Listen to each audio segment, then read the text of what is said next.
Stop. Stop. Breaking my car. That right there. Okay. This is what she's doing. Okay. Okay. You want to break your window? Good. Good.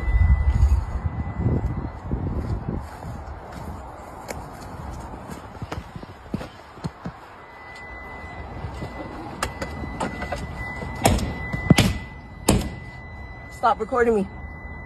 Stop recording me. She's breaking my window now. Stop recording me. You see how you don't love me? Well, stop breaking me. Then stop recording me. Every time you see a man who abandoned his family, it's not because he's a bad guy. Sometimes it's because the situation is unlivable and he's trying to protect his kid. All right, everybody. So you guys saw that video. What we essentially have is a woman who is freaking out because her boyfriend or husband, whatever, he does not love her, according to her. Now, I want to say this is not all women, not even close. However, it is a lot of women. I want to establish this right from the beginning because I don't want anybody to say that I hate women or anything like that. But if you guys know anything about literature, if you know anything about theater, don't know where you went to high school or what kind of classes you took, if you took any kind of theater or read any kinds of extensive books, you will know there is a play called The Mourning Bride, mourning as in sad. It's a play by a guy named William Cosgrave, I do believe. And it's essentially about a love triangle that doesn't go a bride's way. I guess she gets cheated on, I do believe, if I remember correctly. And she goes berserk. Hence the line, hell hath no fury like a woman scorned. This woman in the book, in the play, she's scorned by her husband and she gets revenge. When you see stuff like this, I understand. Cheating on people is not good. It's deplorable by all means. I don't know that that's what took place in this particular situation with this woman and this man and this kid. Regardless of what took place, this woman is putting this child in danger because she feels like she has been scorned and she is now destroying this man's car and using the child as a human shield. Now, like I said, all women don't do this when they get cheated on. I don't know that this woman got cheated on. I just know that she's saying, you don't love me. We don't know what happened here, but even if she did get cheated on, does that give her the excuse and the free pass to go out here and tear this man's property up while using her child as a human shield, putting him in direct line of fire? It doesn't. I don't care what you say. I want you guys to think about this from the standpoint of a man who leaves his family, a man who leaves his kid and abandons the kid. Do you guys understand why a man would do that? Imagine that this is the situation. They had some conversation, they argue, they fight, and this is the result. This woman thinks you don't love me for whatever reason, and then this is what she resorts to. She picks up the baby and she goes out there and she starts destroying his car. First and foremost, I don't know what their living situation is, but let's imagine that they live together in his apartment that, he's paying the majority of the rent, whatever. He runs the risk of getting evicted, which means his kids gets evicted and the living situation becomes, up in the air. It becomes unstable. She's also destroying his car. Does she have the money to pay for that? She absolutely does not. But more importantly, if you look at this woman, she's pulling something out of the ceiling of the car and she finally manages to yank this out of the car. What happens when she pulls that out of the car and it pops the baby on the head, gives the baby a contusion, a concussion, a cut to the head? Do we not care about that? She then takes something out of the car and she starts banging on the window trying to break the window. What happens when she busts that window and glass goes flying, little tiny glass particles get in the baby's eye, and now the baby's blind or something like that? Do we care about that? I mean, obviously we do, but what can we really do about it? We can't do anything. If this man goes over there and he stiff arms this chick and tries to snatch the baby away and say, hey, you're endangering my daughter. I don't know if that's a girl or a boy. I'm pretty sure that's a girl. Snatches the baby and says, hey, you're endangering my daughter. Stop that. He's going to go to jail for assault, 100% guaranteed. If he goes over there and just gives this woman a right hook because she's tearing up the car, Same difference. You're not, I do believe this is in California. It could be like New Mexico or something like that. But you can't just go over there and you're not allowed to defend your property out here. So he's not allowed to defend his property. He's not allowed to defend his car. He's not allowed to defend his home against this rampaging woman. So he could lose his apartment because this woman is acting crazy. He could lose his car because there's no telling what she's going to do. He can't stop her if she decides to slash the tires or anything like that. He can't actually stop her. And he could potentially even lose his child because she could just take the kid and say, well, I'm going to my mom's house. I'm going to my sister's house. I'm going to my aunt's house.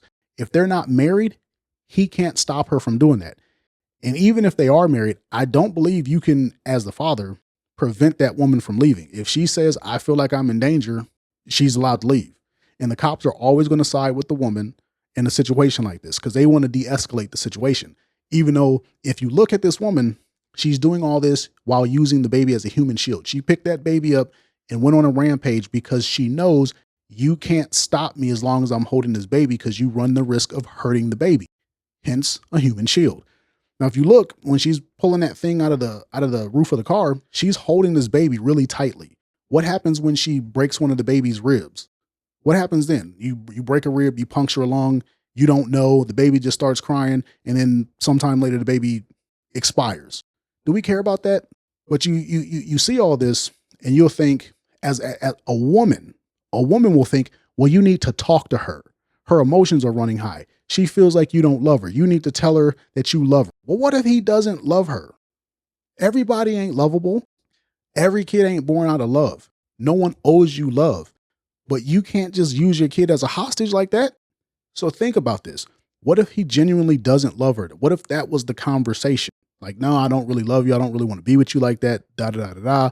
But I'll be there for the kid and I'll help you where I can. And she flips out like this. Keep in mind, this does not look like the most stable kind of person. She has a tattoo on her face. Anybody who tattoos their face has pretty much given up on life. And this is not the kind of person you have a baby with, but things happen. So now you have this person who their mental state is already jacked up if they're getting face tattoos. You have a baby with this person and something happens. There's a conversation about whether or not you love her. Maybe you tell her you don't love her. And now she's freaking out like this. How do you control this person? Because keep in mind, like I said, women are going to say you need to massage her emotions. Her sister, her mom, her cousins, all your female friends, they're all going to say you need to give in to her. You need to tell her you love her. You need to be nice to her. It's going to be the man's fault, right? Because a great majority of women act like this. So they're going to put themselves in that woman's shoes and say, yeah, you just need to massage her emotions. You need to tell her nice things. You need to be nice. Right? They're going to want you to basically put yourself in emotional slavery to this woman so she stops tearing up your stuff and endangering your child. What I'm going to tell you is when you see men who leave their families, this often is the reason why.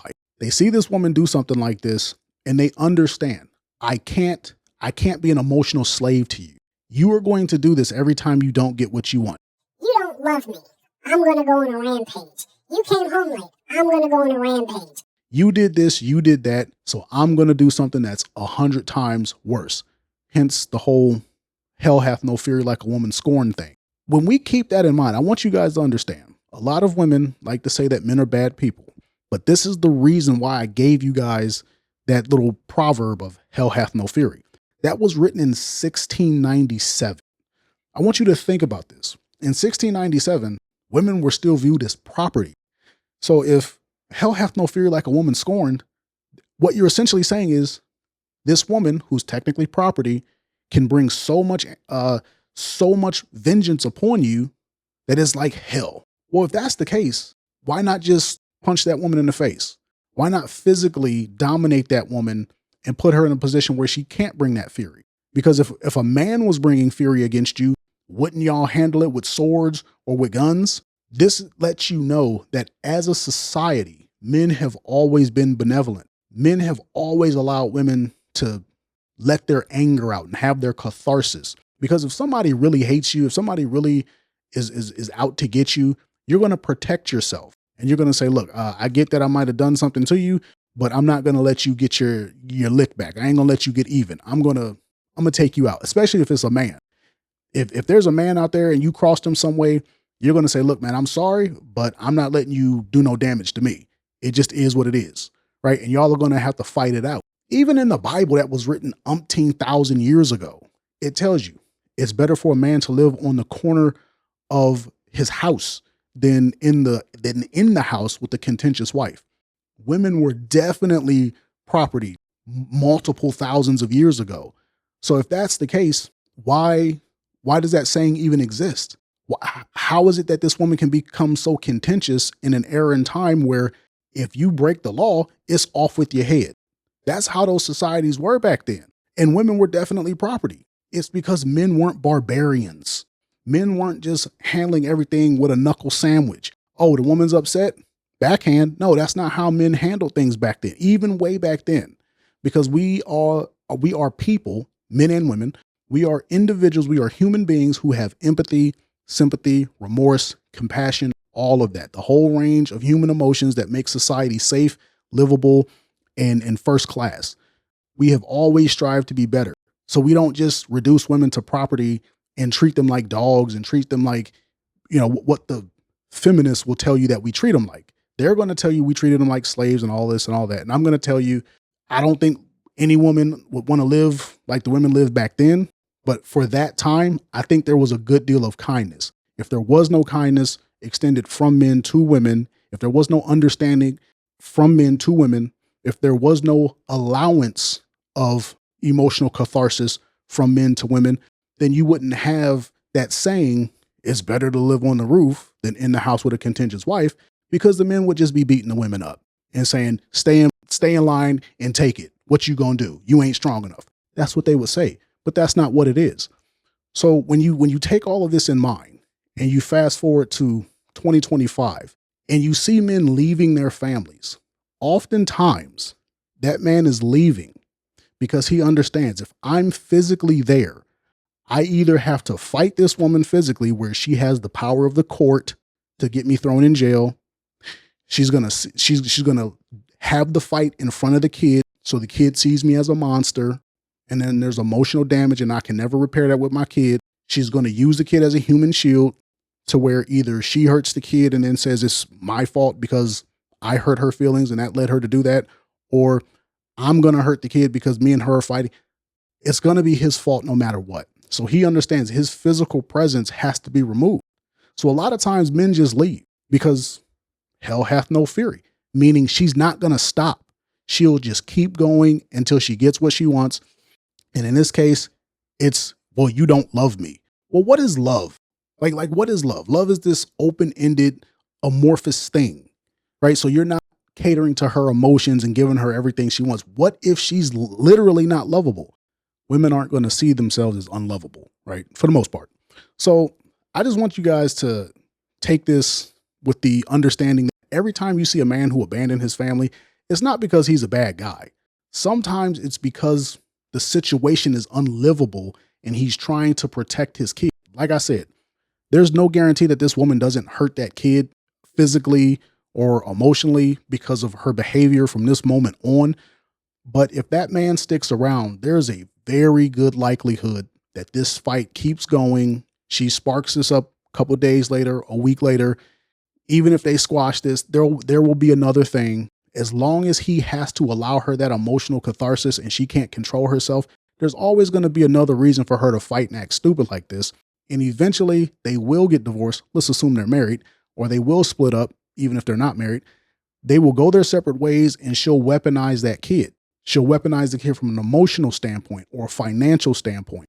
So I think this guy, let's say this guy leaves his family. This guy is leaving to, at a bare minimum, spare the kid the possibility of the woman directly hurting the child. Keep in mind, women will hurt kids on purpose in a lot of different ways, but physically hurting the kid on purpose is actually kind of rare when you look at all the different kind of traumas that kids go through. So most men know, well, this woman won't necessarily delete the kid or, even become abusive necessarily, but there might be mental abuse, emotional abuse, isolation and alienation, things like that.